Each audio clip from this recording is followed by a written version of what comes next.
नमस्कार, आदाब, सत श्री अकाल मेरे प्यारे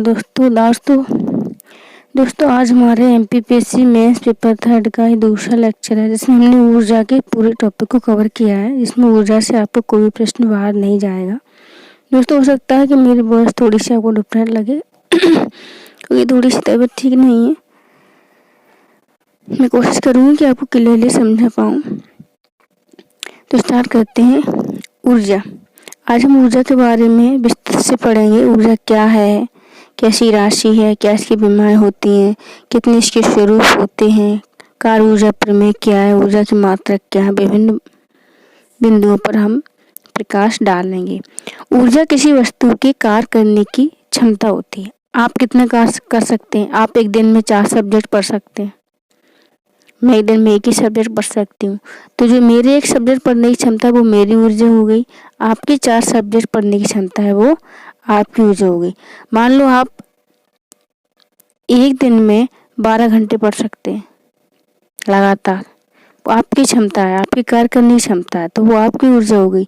और मैं एक दिन में 8 ही घंटे पढ़ सकती हूँ, तो ये मेरी ऊर्जा हो गई। मैंने किसी भी व्यक्ति की, जो वस्तु की कार्य करने की जो कैपेसिटी होती है, कार्य करने की जो क्षमता होती है, उसे ही हम एनर्जी से प्रस्तुत करते हैं, उसे ही हम ऊर्जा बोलते हैं।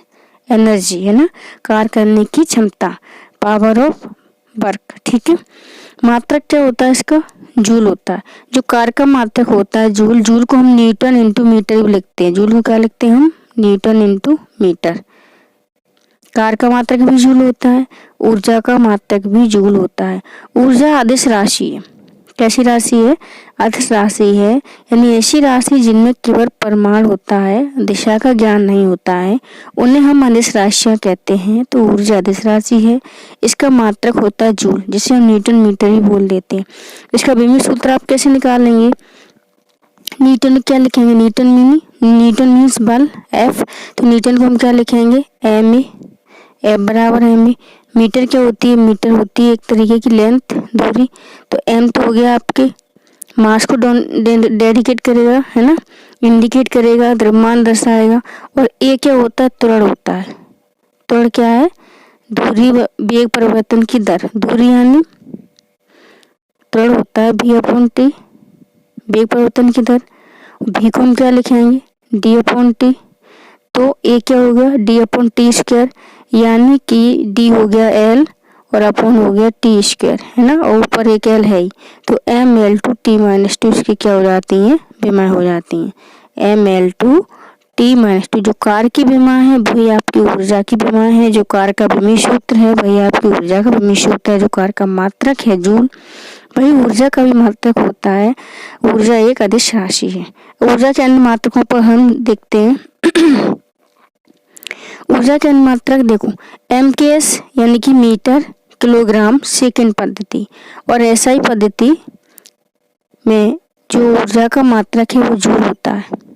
MKS और SI पद्धति में ऊर्जा का मात्रक जूल होता है। लेकिन CGS पद्धति, जिसे हम सेंटीमीटर ग्राम सेकंड पद्धति बोलते हैं, CGS मीन्स C से सेंटीमीटर, G से ग्राम, S से सेकंड, सेंटीमीटर ग्राम सेकंड पद्धति में ऊर्जा का मात्रक होता है अर्क।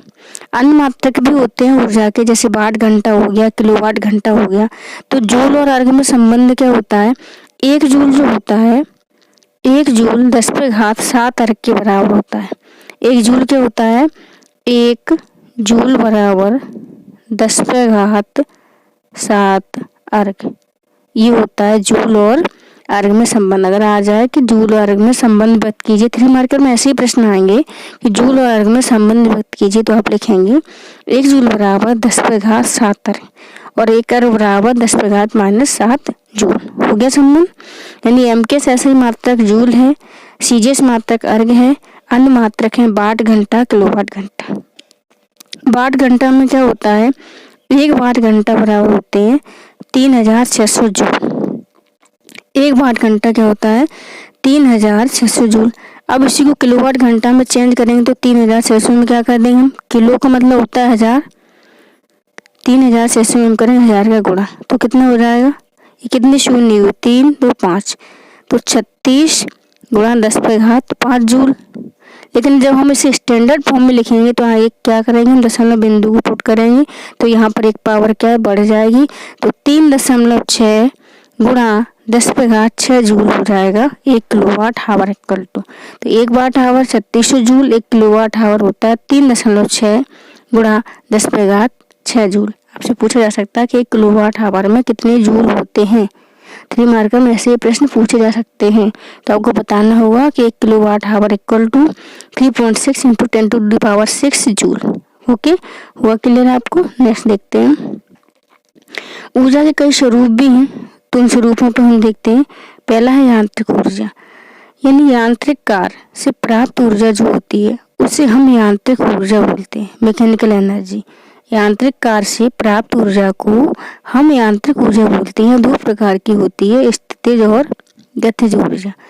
स्थितिज और गतिज ऊर्जा, यांत्रिक ऊर्जा 2 प्रकार की होती है, स्थितिज और गतिज ऊर्जा, पोटेंशियल और काइनेटिक एनर्जी। गतिज ऊर्जा के बारे में हम देखते हैं, किसी वस्तु में उसकी गति के कारण कार्य करने की क्षमता।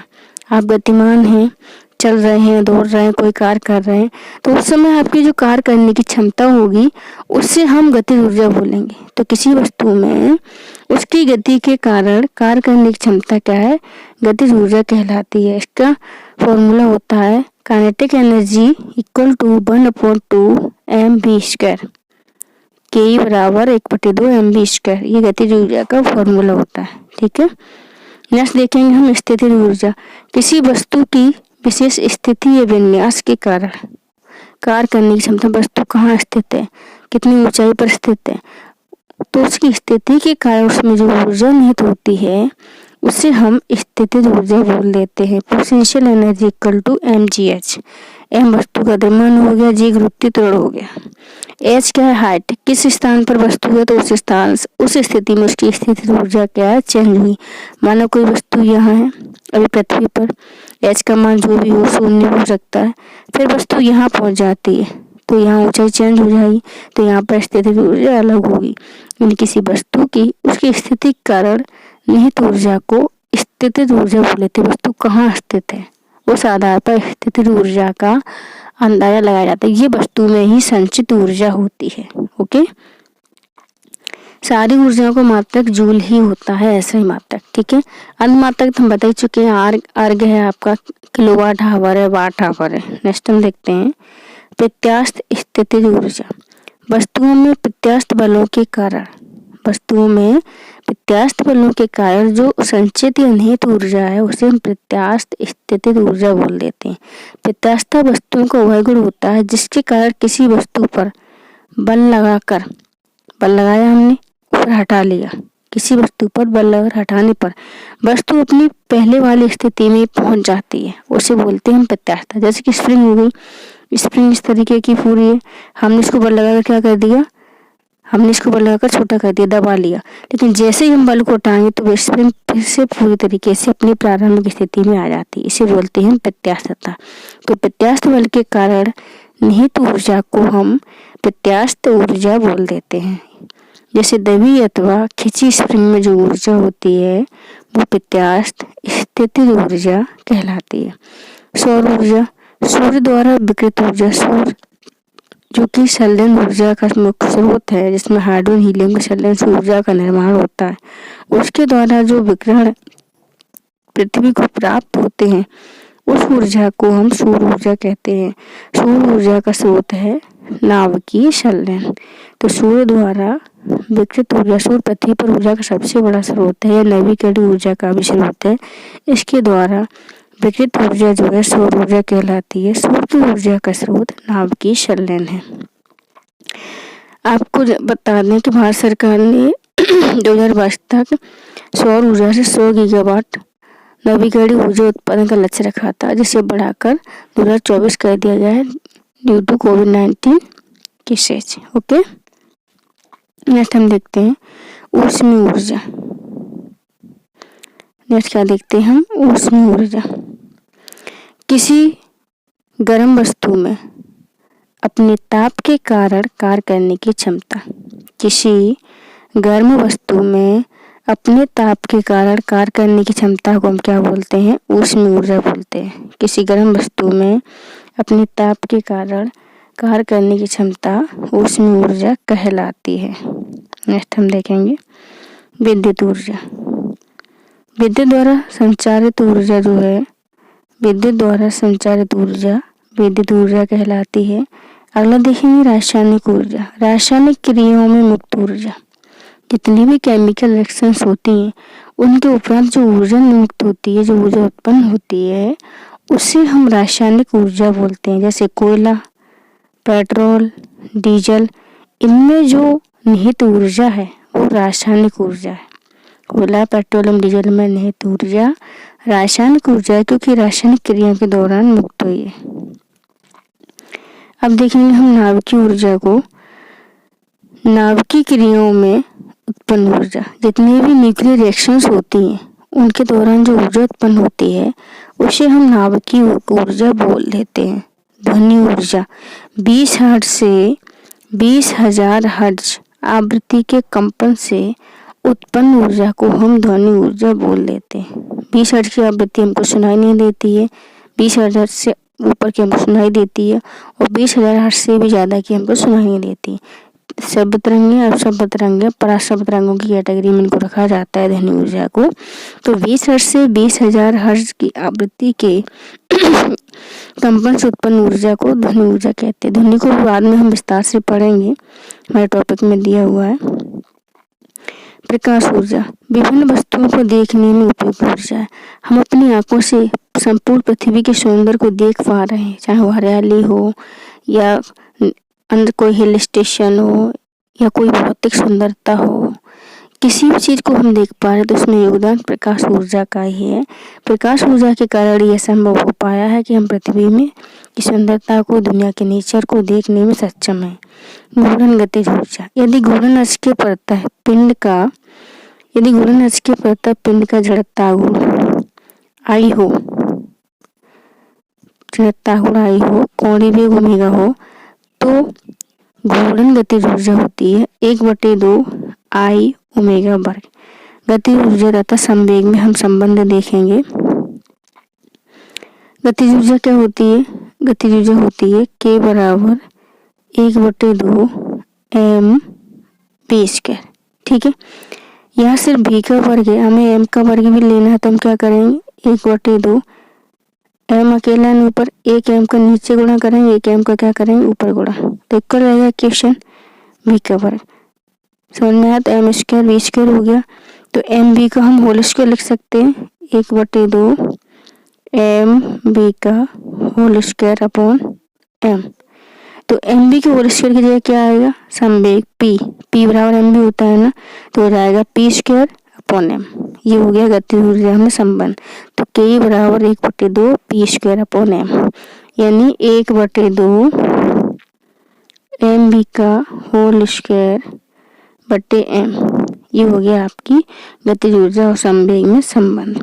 के स्प्रिंग नियतांक है, यहाँ पर स्प्रिंग की स्थिति ऊर्जा है उसमें। नेक्स्ट हम देखते हैं स्प्रिंग की स्थिति ऊर्जा। स्प्रिंग की स्थिति ऊर्जा U बराबर 1/2 kx²। के स्प्रिंग नियतांक है स्प्रिंग की स्थिति ऊर्जा में। अब हम देखेंगे कार्य ऊर्जा प्रमेय को। क्या कहती है कार्य ऊर्जा प्रमेय? इस प्रमेय के अनुसार किसी बल द्वारा किसी पिंड पर किया गया कार्य उस पिंड की गतिज ऊर्जा में परिवर्तन के बराबर होता है। कार्य कब होता है? जब बल द्वारा विस्थापन उत्पन्न किया जाता है, तो बल द्वारा किया गया जो कार्य है वो पिंड की गतिज ऊर्जा में परिवर्तन के बराबर होगा, यानी कि अंतिम गतिज ऊर्जा माइनस प्रारंभिक गतिज ऊर्जा। अंतिम गतिज ऊर्जा माइनस प्रारंभिक गतिज ऊर्जा। अब गतिज ऊर्जा को हम संवेग के पदों में लिखेंगे तो क्या लिखेंगे? p² हो जाएगा फाइनल, pf फाइनल यानी अंतिम संवेग, pi यानी कि इनिशियल संवेग, आरंभिक संवेग। तो 1/2 p² upon m, 1/2 p² upon m।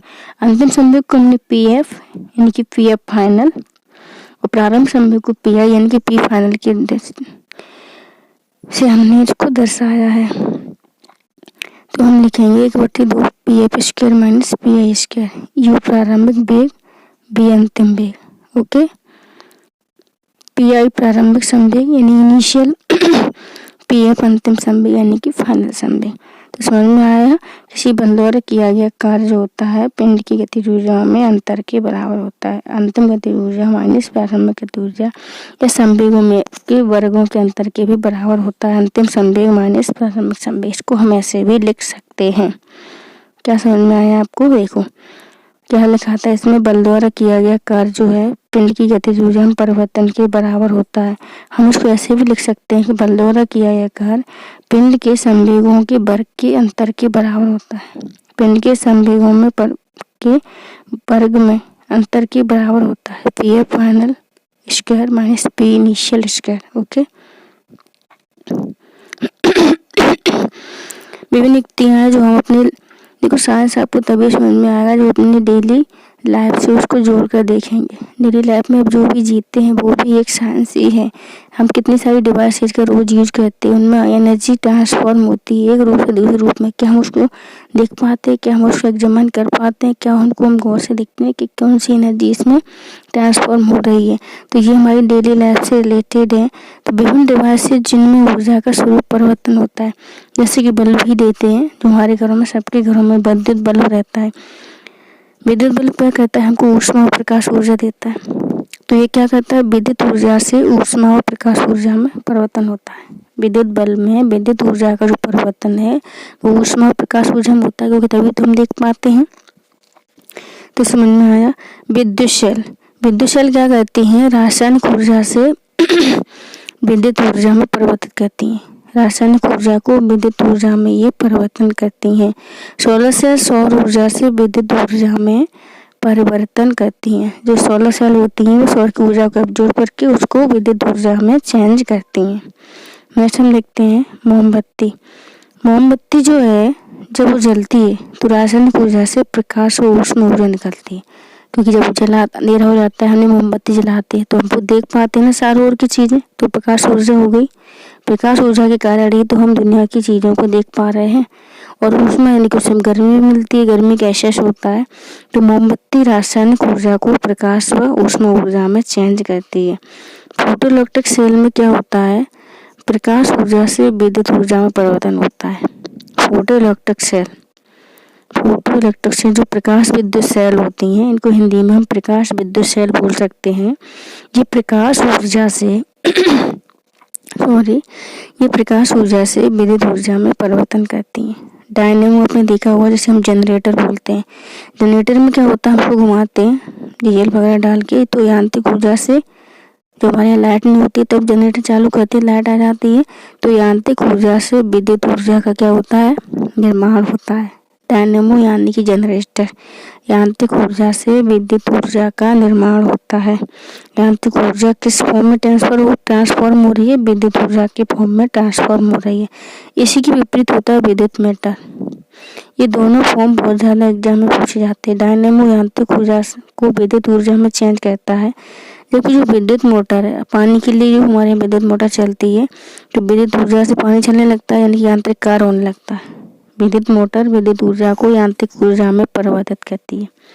विद्युत मोटर विद्युत ऊर्जा से यांत्रिक ऊर्जा में परिवर्तन करती है। लाउड स्पीकर जो होता है वो विद्युत ऊर्जा से ध्वनि ऊर्जा में चेंज करता है। हमको सुनाई देने लगती है जोर जोर से आवाज़ें। लाउड स्पीकर विद्युत ऊर्जा को ध्वनि ऊर्जा में चेंज करता है।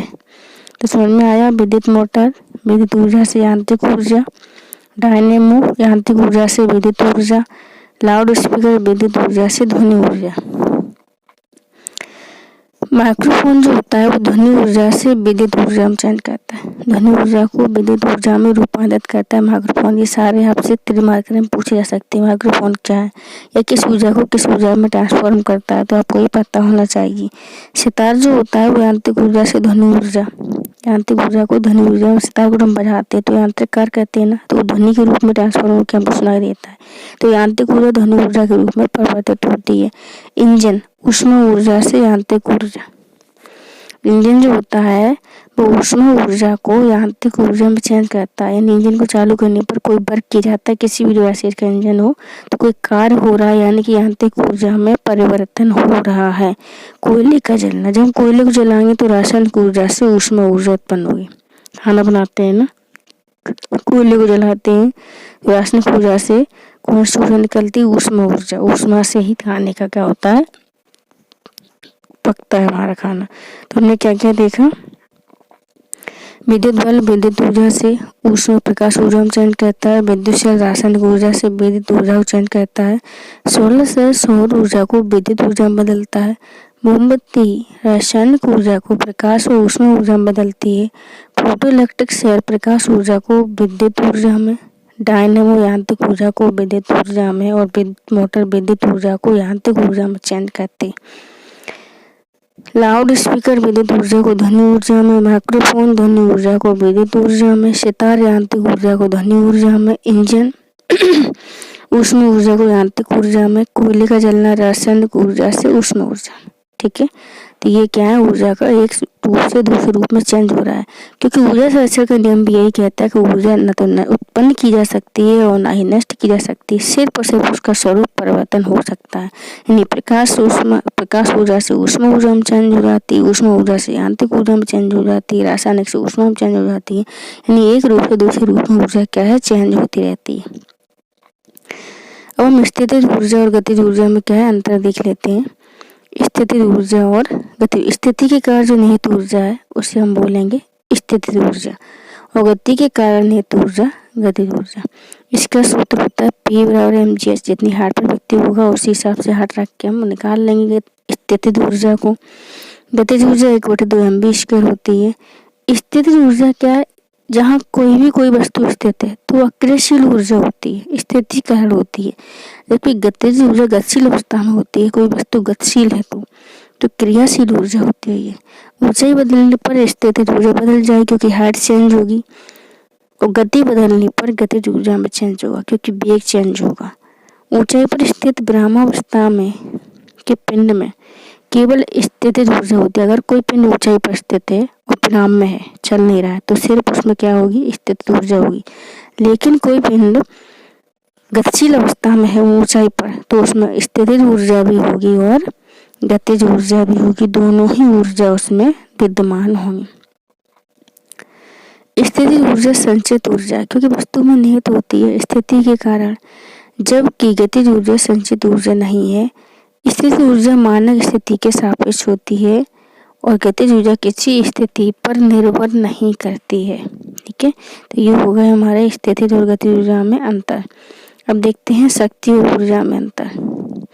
3 मार्कर है, 5 मार्कर में आया तो आप आराम से लिख सकते हैं। शक्ति क्या है? कार्य करने की समय दर है। कार्य करने की जो दर होती है वो शक्ति होती है, कार्य करने की क्षमता होती है वो ऊर्जा होती है। शक्ति का ऐसी मात्रक वाट है, ऊर्जा का जूल है। शक्ति कार्य पूरा होने में लगे समय पर निर्भर करती है। शक्ति किस पर निर्भर करती है? समय पर। ऊर्जा कार्य पूरा होने में लगे समय पर निर्भर नहीं करती है। तो कार्य करने की दर शक्ति, कार्य करने की क्षमता ऊर्जा है, शक्ति का मात्रक वाट, ऊर्जा का मात्रक जूल है। शक्ति जो है कार्य करने में लगे समय पर निर्भर करती है, ऊर्जा समय पर निर्भर नहीं करती है। ओके, ये हो गया आपका अंतर क्लियर। अब देखते हैं हम ऊर्जा संरक्षण का नियम।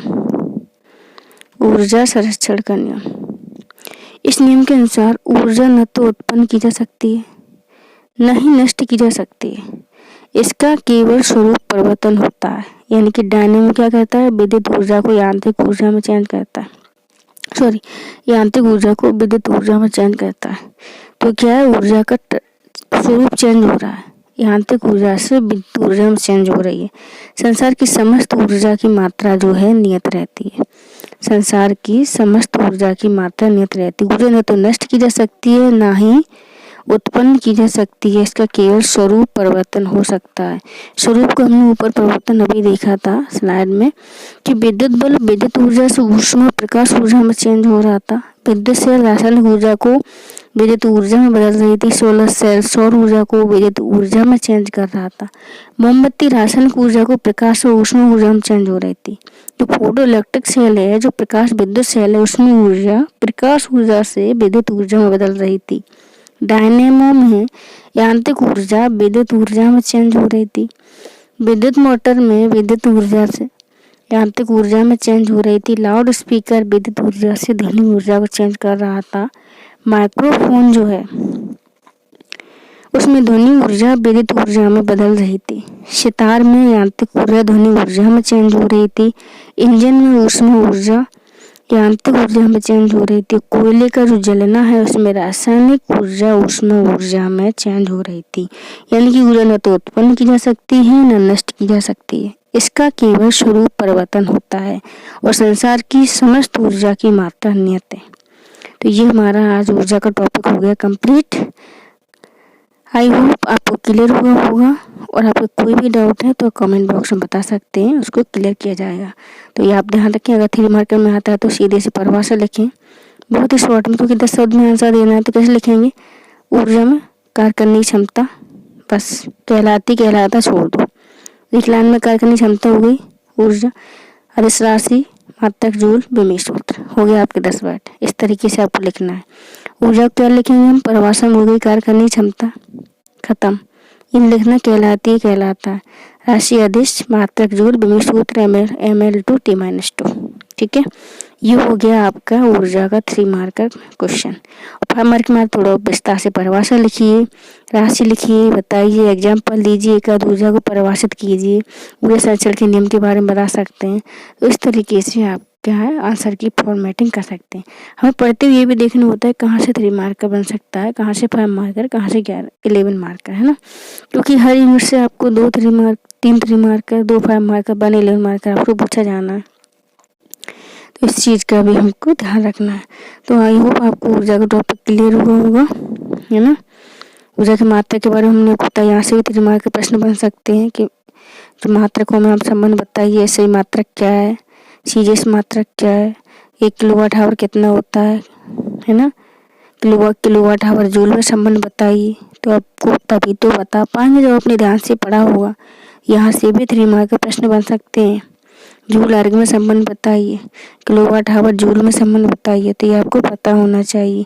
ऊर्जा के स्वरूप, गतिज ऊर्जा, स्थिर ऊर्जा, प्रत्यास्थ स्थिर ऊर्जा, सौर ऊर्जा, उष्म ऊर्जा, विद्युत ऊर्जा, रासायनिक ऊर्जा, नाभिक ऊर्जा, ध्वनि ऊर्जा, प्रकाश ऊर्जा, गुण गतिज ऊर्जा। एक ही परिभाषा आपकी छूटने वाली नहीं है। गति ऊर्जा संवेग में परिवर्तन आपसे 3 मार्कर में पूछ सकते हैं, और 5 मार्कर में पूछे तो आप नियमित करके विस्तार से बता सकते हैं, जैसे मैंने आपको बताया है ना। 5 मार्कर में ही पूछे तो आप नियमित करके विस्तार से बता सकते हैं कि बराबर 1/2 में मान लें कोई वस्तु है, द्रव्यमान में वेग भी है, तो गति ऊर्जा 1/2 mv² हो गया। अब जो एमवी को संवेग के पदों में व्यक्त करके उसको नियमित करेंगे, एम को गुणा करेंगे, ऊपर नीचे भाग करेंगे, तो इस तरीके से 5 मार्कर आपका आराम से बन जाएगा।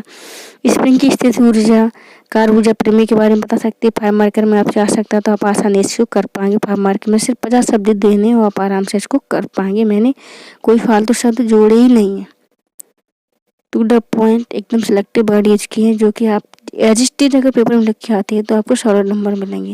मैंने पूरा प्रयास किया है कि कोई भी प्रश्न आपका बाहर जा ही नहीं सकता, सिलेबस के पॉइंट से बाहर नहीं जाएगा। मैंने पूरे प्रयास करके नोट्स कंप्लीट किए हैं ना।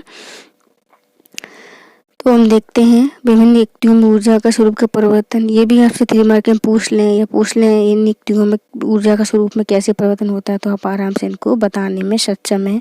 कुछ भी मैंने इस टॉपिक में आपका नहीं छोड़ा है।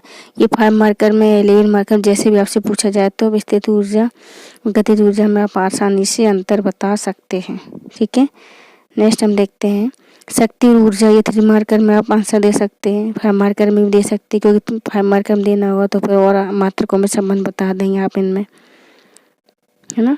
शक्ति और कार्य, ऊर्जा संरक्षण का नियम आपसे पूछा जा सकता है विस्तार से। अगर ऊर्जा संरक्षण का नियम पूछा जाए 3 मार्कर में तो ये लिख देंगे। 5 मार्कर में लिखना है तो भी ये परिभाषा हम लिख देंगे, एग्जाम्पल दे देंगे। डायनेमो में ऊर्जा इस फॉर्म में परिवर्तित होती है, विद्युत मोटर में ऐसे, और फोटो इलेक्ट्रिक सेल में इस तरीके से 2 सारे युक्तियों का एग्जाम्पल देके हम उसको कंप्लीट कर सकते हैं ऊर्जा संरक्षण के नियम को। तो आज का ऊर्जा का टॉपिक मैंने पूरा कंप्लीट कर लिया है। पहले लेक्चर में कार्य के टॉपिक को कंप्लीट किया जा चुका है, अगर आपने नहीं देखा है तो आप जाके देख सकते हैं। आपकी जो भी फीडबैक है कमेंट बॉक्स में ज़रूर दें, क्योंकि फीडबैक मुझे इम्प्रूवमेंट में मदद करेंगे। और अगर देखेंगे आप तो फीडबैक ज़रूर देंगे, और पसंद आता तो लाइक करें और शेयर करें।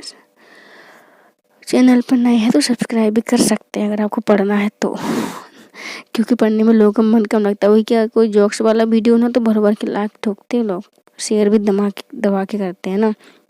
कोई फर्क नहीं पड़ता, पढ़ने वाला खुद ही करेगा, है ना। तो ये ऊर्जा संरक्षण का नियम है, सारा कंप्लीट हो गया। आज ऊर्जा का टॉपिक यहीं कंप्लीट होता है। आशा है आपको समझ में आया होगा। कोई डाउट अगर आपका रह गया तो आप कमेंट बॉक्स में पूछ सकते हैं। आप स्वस्थ और मस्त रहें, अपनी पढ़ाई को सकारात्मक वे में लेकर चलें, क्योंकि जीवन में अगर हम छोटी-छोटी लड़ाइयों में उलझेंगे तो बड़ी लड़ाई कैसे लड़ेंगे। बड़ी लड़ाई यानी कि हमारा गोल कुछ बनने का, कुछ पाने का, कुछ अचीव करने का, दुनिया को कुछ देकर जाने का। क्योंकि जब देखो आते समय दुनिया में सबको जाना है, लेकिन हम चाहते हैं कि हम जाएं, हमारे जाने के बाद भी लोग हमको याद रखें। तो याद कैसे रखेंगे? हमारे अचीवमेंट के कारण, हमारे कार्यों के कारण। तो छोटी-छोटी लड़ाइयों में ना उलझ के हमें अपने बड़े गोल पर अपने टारगेट को फिक्स करके एकाग्रचित्त रहना है, सकारात्मक रहना है, तभी हम अपने गोल को अचीव कर पाएंगे। तो स्वस्थ रहें, मस्त रहें, सकारात्मक वे में अपने जीवन को लेकर चलें। गुड लक, गुड बाय, जय हिंद, जय भारत।